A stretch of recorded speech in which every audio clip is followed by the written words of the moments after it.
তিনটি সময়ে নামাজ পড়া জায়েজ নয়। এই কথাগুলো আপনাদেরকে আমি বলছি, শুনেন।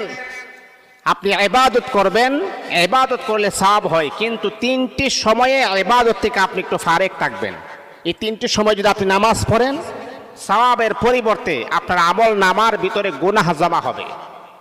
কারণ ইসলামে যা আছে, ইসলাম যে নিয়মতান্ত্রিকভাবে আপনাকে বলে দিয়েছেন, ইসলামের ডিক্রিশন, ইসলামের নিয়ম অনুযায়ী, ইসলাম যেভাবে আমাকে পদ্ধতি দেখিয়েছেন, ইসলামের পদ্ধতি অনুযায়ী আমাদেরকে আমল করতে হবে। ইসলামের বাহিরে কোনো কিছু করা যাবে না।